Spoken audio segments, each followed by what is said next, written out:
आज का पैगाम है हालात की संगीनी में दुआ की अहमियत। जैसे जैसे दुनिया के हालात बिगड़ रहे हैं, खराब हो रहे हैं, दुआ की अहमियत उतनी ज्यादा होती जा रही है। इसके लिए आज की तिलावत लूका रसूल की मार्फत लिखा गया इंजीली बयान 21वां बाब 34वीं आयत से लेकर 36वीं आयत मुकद्दसा तक हम पढ़ेंगे। The gospel of Luke chapter 21 versus 34 to 36। और देखें मुकद्दस कलाम में से हालात की संगीनी, बिगड़ते हालात और दुआ की अहमियत पर हम बात करेंगे। सुनिए मुकद्दस कलाम में क्या लिखा है। खुदावंद के कलाम मुकद्दस में यूं रकम है, बस खबरदार रहो, ऐसा ना हो कि तुम्हारे दिल खमार और नशाबाजी और इस जिंदगी की फिक्रों से सुस्त हो जाएं, और वो दिन तुम पर फंदे की तरह नागहां आ पड़े, क्योंकि जितने लोग तमाम रूहे ज़मीन पर मौजूद होंगे उन सब पर वो इसी तरह आ पड़ेगा। बस हर वक्त जागते और दुआ करते रहो ताकि तुमको इन सब होने वाली बातों से बचने और इब्ने आदम के हजूर खड़े होने का मकदूर हो। मुकद्दस कलाम के पढ़े, सुने, समझे और कबूल किए जाने पर खुदावंद की इलाही बरकत। सब कहें आमीन। जो तिलावत आपकी खिदमत में अभी पढ़ी गई है, आपने सुना है, उसका जो मतन है, उसकी रीडिंग से ही हमें पैगाम की समझ आ रही है कि इस जगह पर खुदावंद यीशु मसीह शागिर्दों को और आज की कलीसिया को क्या पैगाम दे रहे हैं। अजीजों, हम जानते हैं कि दुनिया के हालात बद से बदतर हो रहे हैं। जंगो जदल, खौफो हैरास और बेयकीनी की फिजा। पिछले दिनों जो सरमायादार हैं उनकी दौड़ मैं मीडिया पर देख रहा था कि वो दुनिया को गोल्ड और सिल्वर की तरफ लेकर जा रहे थे।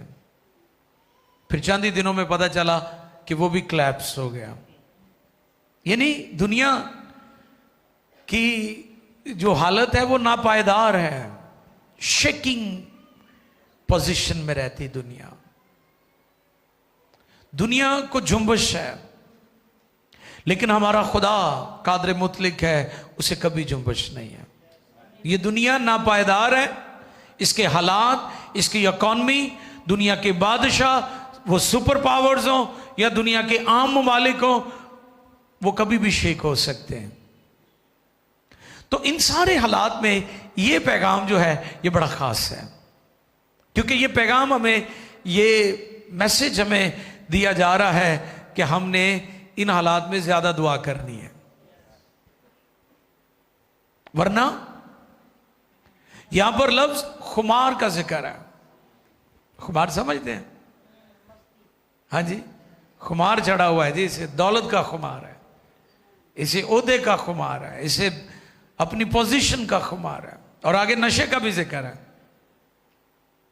और अब एक नशा नहीं है, पहले तो सी ना भी चलो शराब नहीं लोग नशा कहते सी, उन शराब तो भी बड़ियां बलावां आ गई ना, और बड़ा मॉडर्न नशा आ चुका है। जैसी मॉडर्न दुनिया है, मॉडर्न मम्मी डैडी बच्चे हैं, वैसे मॉडर्न नशे भी आ गए। स्कूलों में, कॉलेजेस में आइस और बहुत कुछ। और अब देखें कि लोग कैसे कैसे और अजीबोगरीब नशे कर रहे हैं, और सबसे ज्यादा यूथ इसकी जद में है। हालांकि जो दरसगाहें हैं, एजुकेशनल इंस्टीट्यूट्स हैं, वो तो बच्चों की तालीम और तरबियत के लिए, उनके फ्यूचर के लिए, उनकी फॉर्मेशन के लिए, उनकी किरदार साजी और शख्सियत साजी के लिए कि उनको एक अजीम और ग्रेट इंसान बनाया जाए। लेकिन नशा उनकी शख्सियत को इस तौर पर बर्बाद कर रहा है कि ना वो माँ बाप के लिए कुछ उनका फायदा है, ना वो अपने लिए, ना किसी के लिए है, बल्कि वो माशरे में तबाही और बर्बादी का बाइस बन रहे हैं। तो यहां पर अलार्मिंग सिचुएशन है, दुआ को लेकर यहां पर अलार्मिंग सिचुएशन नजर आ रही है। ये जो पैसेज तलावत किया गया है, यहां पर जो मेरे सामने बात थी, वो दिन, एक लफ्ज पर जरा गौर कीजिए।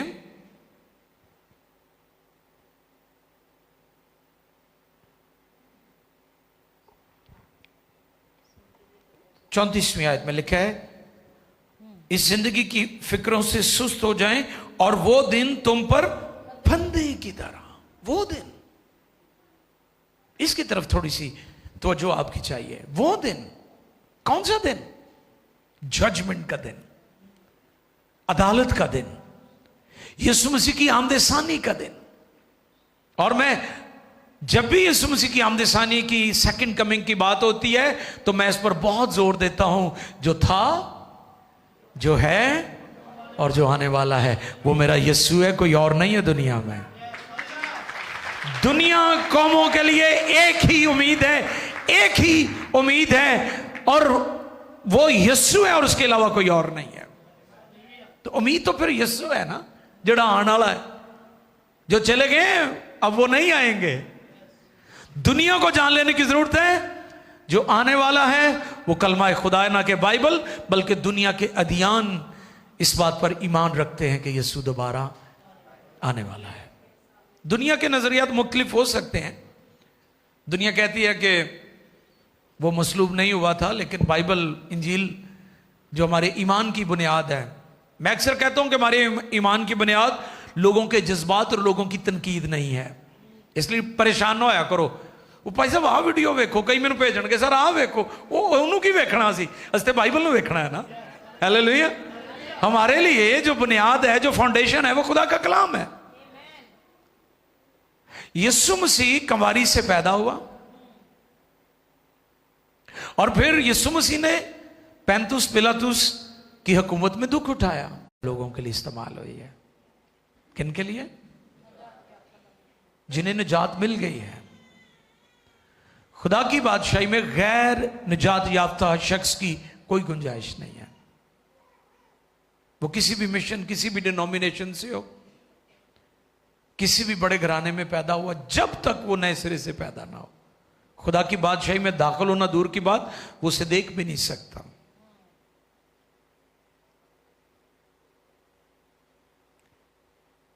तो यहां पर वो दिन कहा गया है उससे, मसीह की आमदसानी, दुनिया और कौमों की अदालत। ये एक लम्हे में होने वाला वाकया नहीं, बल्कि ये जमाने हैं, जमाने, एजेस, ये जमानों की बात हो रही है। ये मुख्तलिफ अदवार होंगे, कई कई दिहाइयों पर, कई कई सदियों पर मुहित होंगे, जिसे एक दिन कहा गया है, वो दिन कहा गया है। खुदावंद का दिन चोर की तरह आ जाएगा, लिखा है ना, क्या लिखा है? खुदावंद का दिन, यहां पर उसे वो दिन कहा गया है। मैं फिर दोहरा देता हूं कि दुनिया के हालात जितने संगीन हो रहे हैं, उतनी दुआ की अहमियत बढ़ती जा रही है। इस मैसेज में यही सिखा रहे हैं खुदावंद कि दुनिया के हालात, संगीनी आपको अपनी तरफ खींचेगी। क्या यहां पर लिखा है? खुमार का जिक्र है। तुम्हारे दिल खुमार और नशाबाजी और इस जिंदगी की फिक्रों से सुस्त हो जाए। आज यही है, आसाइशों ने लोगों को सुस्त कर दिया। मैं अक्सर, कई लोग कहते हैं जी वो मैं इबादत नहीं आवांगा, मैं ऑनलाइन ही देख लांगा। मैं उन्होंने कहना यार ऑनलाइन रोटी तो नहीं तो खाना। ठीक है, अगर आप दूर हैं, अगर आपकी मजबूरी है, इट्स ओके, ऑनलाइन भी खुदा का शुक्र है। लेकिन अगर आप आ सकते हैं तो फिर आप दाऊद की तरह कहा करें ना, मैं खुश हूं जो मैनू आखन लगे आओ यहोवा दे घर चलिए। ये भी जरूरी है ना। आज लोग क्यों खुमार उन पर चढ़ा हुआ है। नौजवानों ਨੂੰ ਵੇਖ ਲਓ, ਉਹਨਾਂ ਦੀ ਲਹਿਦਾ ਹੀ ਰਾਗ ਹੈ। ਪਹਿਲਵਾਨਾਂ ਨੂੰ ਵੇਖ ਲਓ ਜ਼ਰਾ, ਜਿਹੜੇ ਤਾਕਤਵਰ ਨੇ ਬਹੁਤ ਡੋਲਿਆਂ ਵਾਲੇ, ਉਹ ਲਹਿਦਾ ਹੀ ਆਕੜ ਕੇ ਫਿਰਦੇ ਨੇ। ਤੇ ਜਿਹਦੇ ਜੋ ਵੀ ਚ ਪੈਸੇ ਆ ਜਾਂਦੇ ਆ, ਉਹ ਵੈਸੇ ਫੜਿਆ ਨਹੀਂ ਜਾਂਦਾ। ਉਹ ਕਹਿੰਦਾ ਹੁਣ ਮੈਨੂੰ ਕਿਸੇ ਕੋ ਸਿੱਖਣ ਦੀ ਲੋੜ ਨਹੀਂ, हम खुद ही उस्ताद हैं, बल्कि हम उस्तादों के उस्ताद हैं। कौन समझावे उन्होंने, जिनको माल पानी है वो तो फिर ताकतवर है ना। आज लोगों की तबीयत बहुत खराब है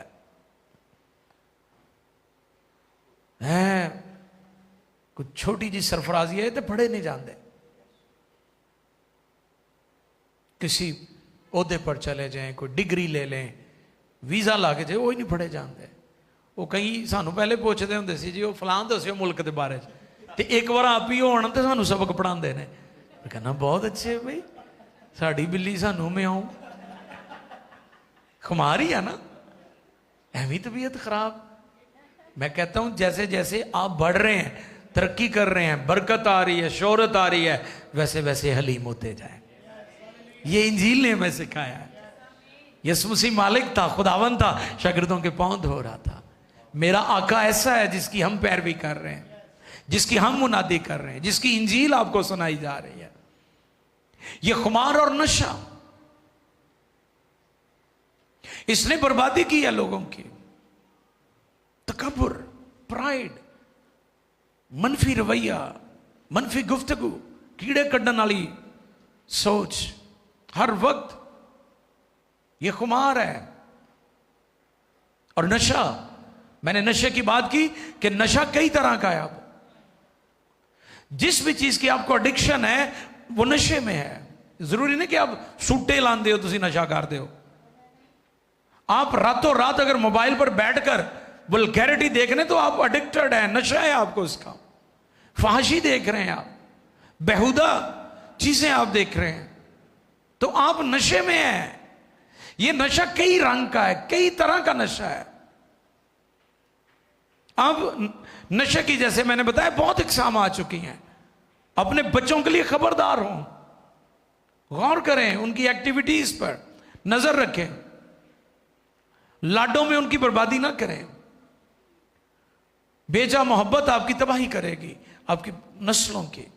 मोहब्बत करें एक लिमिट में, मोहब्बत वो करें जो उनकी शख्सियत के लिए बेहतरी का, तरक्की का, फॉर्मेशन का, किरदार साजी का काम करे। ऐसी मोहब्बत दिखाएं उन्हें, उनको बिगाड़ने वाली मोहब्बत ना करें। तो नशे की बहुत सारी इकसाम है दुनिया में आज, तो हमें बहुत केयरफुल होने की जरूरत है।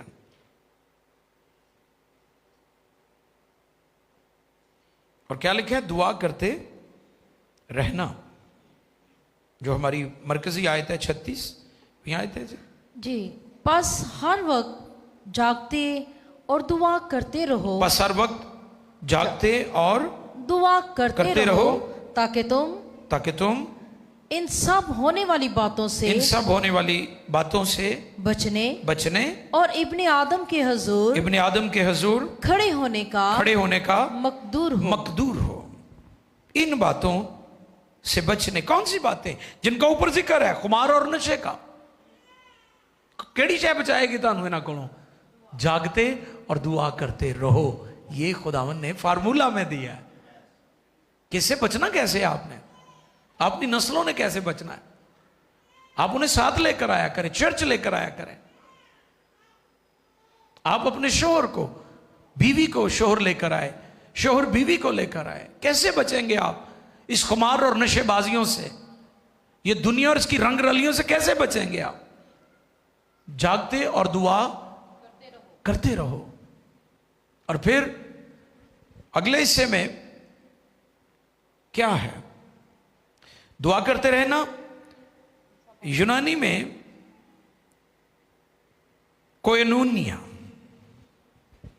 कोयनूनिया से मुराद उसकी कुर्बत में रहना, करीब रहना, खुदा की नजदीकी में रहना, उसकी रफाकत में रहना। रफीक, करीब रहने वाला, कुर्बत कुर्बत में रहने वाला, कोएनूनिया। इससे मुराद है कि आप खुदा की रफाकत में रहेंगे तो खुमार, नशे से, बेहुदा गोइयों से बच जाएंगे, वरना कोई चारा नहीं है। क्योंकि बेदीनी ने तो पूरी दुनिया को अपनी लपेट में लिया हुआ है। घरानों के घराने तबाह हो रहे हैं, मैरिजेस डिस्ट्रॉय हो रही हैं, बच्चे आवारा हो रहे हैं। इधर इतना रुपया पैसा लगा के माँ बाप बेचारे शादी करते हैं, वो 8 दिनों बाद ही उजड़ के आ जाती है। वो कहती मेरा उत्थे दिल ही नहीं लगता, है ना। मुंडा कहता मैनू रखना ही नहीं गा, इतने पैसे, इतने फंक्शन, इतनियां मेहदियां और इतने जनाब खाने और इनियां टोपियां सिरा ते पाइयां, पग्गां पाइयां, ते कम फे खराब। क्या किया भैया आपने? सारा कम रस्मां दा ही तुसीं तवज्जो रखी कि रस्मां ही चलने चाहिए ने, होर कुछ नहीं। तो शादी फिर कामयाब नहीं हुई। दसो मैनू, तुसीं कहंदे जी जिवें दी शादी असीं कीती किसी ने भी नहीं की ते उजड़ के फिर आ गई। ये किहड़ी शादी की तुसीं? आपको पता है कि रिबका के भाइयों ने उसे मुस्तकबिल के लिए बरकत की दुआ दी थी। तुसीं सारा कुछ दिंदे हो, जहेज दिंदे हो, तुसीं दुआ नहीं दिंदे अपने बच्चों को। तुसीं बरात ते पूरी गड्डियां ते खड़दे हो फुल शुल पा के, लेकिन दुआ नहीं करते तुसीं। और अजीब गरीब वाकयात होते हैं, हम सुनते हैं। कैसे बचेंगे आप? कैसे बचेगा आपका खानदान? जब आप खुदा की कुर्बत में रहेंगे, उसके कुर्ब में रहेंगे। तो उसके लिए क्या करना है? जागते और दुआ करते रहना। और आगे क्या लिखा है? एट द एंड 36वीं आयत का आखिरी हिस्सा पढ़िए जी। ताकि तुम इन सब होने वाली बातों से बचने और इब्ने आदम के हुजूर खड़े होने का मकदूर हो। वाह! क्योंकि खुदा के हुजूर वही खड़ा होता है जो घुटनों के बल होता है। खुदा के हुजूर, एक बहुत बड़े खुदा के खादिम कहते हैं, खुदा के हुजूर वही खड़ा होता है जो घुटनों के बल होता है, जो खुदा के कदमों में वक्त गुजारता है, जो खुदा के कदमों में बैठता ही नहीं है। ना उसकी खुमारी जाएगी, ना उसकी कड़वाहट जाएगी, ना नशे पानियां ने उसकी जान छड़नी। और नशा किसी भी तरह का हो सकता है, ओहदे का भी नशा हो सकता है, दौलत का भी नशा हो सकता है। क्यों उमरा और बड़े बड़े ओहदे वाले और पैसे वाले और इक्तदार वाले गरीबों पर, कमजोरों पर जुल्म करते हैं? क्योंकि उन्हें नशा है। अब यहां पर खुदा के कदमों में बैठने का फायदा भी बताया गया है। क्या फायदा बताया गया है? फिर से पढ़ें इसको, इसका फायदा। ताकि तुम इन सब होने वाली बातों से बचो। हाँ, यानी इन बातों, यानी इन बुराइयों से जिनका तज़किरा शुरू में हम सुन चुके हैं। खुमार है, नशा है और दुनिया की फिक्रों की जो सुस्त कर रही है दुनिया को। ये फिक्रों ने सुस्त किया हुआ है, फिक्रों ने लोगों की जान निकाली हुई है। इन बातों से बचने का वाहिद और एक ही जरिया है, और वो खुदा के कदमों में वक्त गुजारना है। और वो दुआ है। इसलिए हम जुमे को दुआ रोजे में लोगों को ठहरने की तलकीन करते हैं, मोटिवेट करते हैं, पास्टर्स को भी इनकरेज करते हैं कि अपने चर्च में दुआ रोजे का डिसिप्लिन शुरू करो। वरना आप भी एक छोटी सी कलीसिया को देखते रहेंगे। उन्ने ही लोग जो 5 साल पहले सी हुण भी उन्ने ही ने, उन्ने ही लोग ने जो 10 साल पहलों सन, उन्ने ही अज भी ने। वाई? ये तरक्की नहीं है, ये बेदारी वाला चर्च नहीं है जिसकी ये पिक्चर है कि 50 लोग सन 10 साल पहले थे, 50 ही अज ने। ये चर्च रिवाइवल वाला चर्च नहीं है। रिवाइवल वाला चर्च वो है जहां पर लोगों को बैठने की जगह भी ना मिले।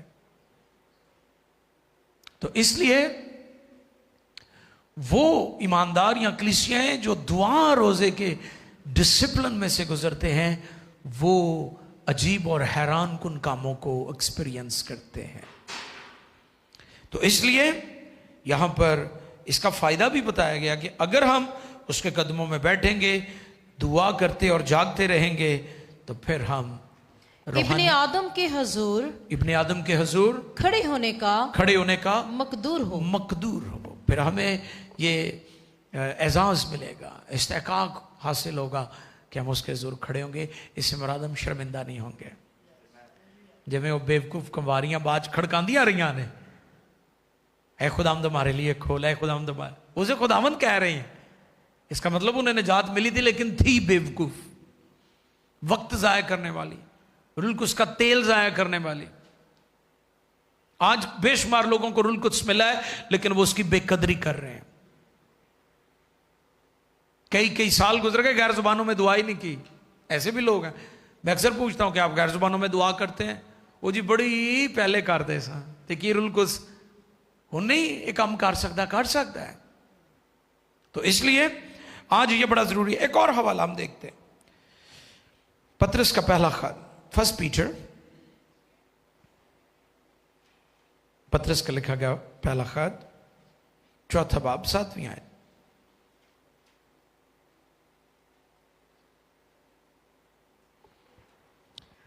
सब चीजों का खात्मा जल्द होने वाला है। बस होशियार रहो और दुआ करने के लिए तैयार। यहां पर भी यही बात की गई है। जमानों के आखिर की बात की गई है, एंड टाइम्स के बारे में बात की गई है, और उसके साथ दुआ की बात की गई है। तो इससे मुराद यह है कि अगर दुनिया के हालात बिगड़ रहे हैं, खराब हो रहे हैं, दुनिया आखिरत की तरफ जा रही है, तो दुआ मजीद अहम होती जा रही है। दुआ मोर इंपॉर्टेंट होती जा रही है। कई लोग दुआ को जो है ना फॉर ग्रांटेड समझते हैं। क्या समझते हैं? जो मर्जी शुरू कर लो तो जो मर्जी खत्म कर लो, जो मर्जी गिर जाए चले जाओ, जो मर्जी गिर ले जाना बंद कर दो। नो, फॉर ग्रांटेड नहीं है ये कि जो तुहाड़ा दिल करे तुम करो।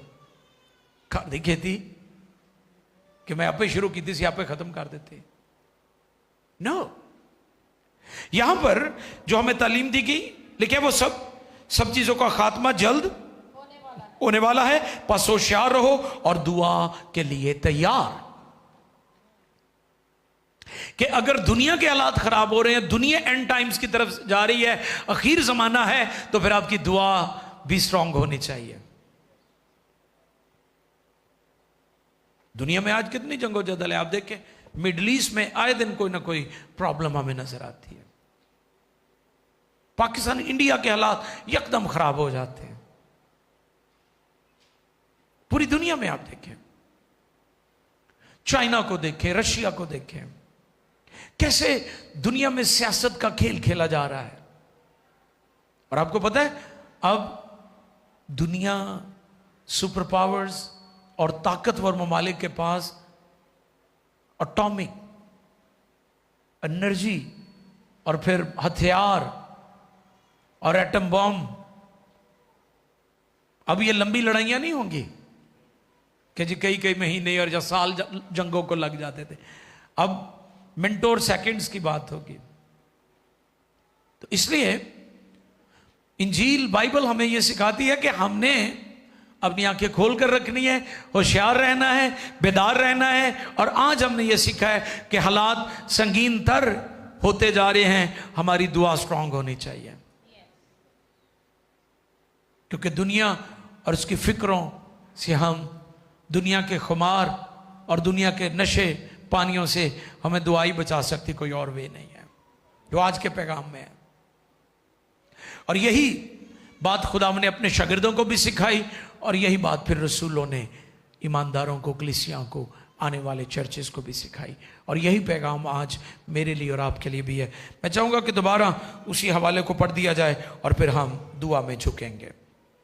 लूका बस खबरदार रहो, बस खबरदार रहो, ऐसा ना हो कि तुम्हारे दिल खुमार और नशाबाजी खुमार और नशाबाजी और इस जिंदगी की फिक्रों से सुस्त हो जाएं और वो दिन तुम पर फंदे की तरह ना कहां आ पड़े, क्योंकि जितने लोग तमाम रूहे जमीन पर मौजूद होंगे उन सब पर वो इसी तरह आ पड़ेगा। बस हर वक्त जागते और दुआ करते रहो ताकि तुमको इन सब होने वाली बातों से बचने और इब्ने आदम के हुजूर खड़े होने का मकदूर हो। आ चुके हैं। खुदा के हुजूर वही खड़ा होता है जो घुटनों के बल होता है। आओ सब दुआ के लिए अपने हाथ बुलंद करें।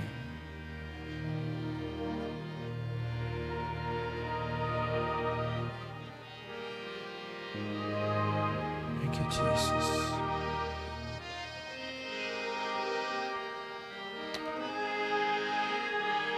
आंखें बंद कीजिए। हम कुछ वक्त दुआ में इस कलाम पर गौर करेंगे।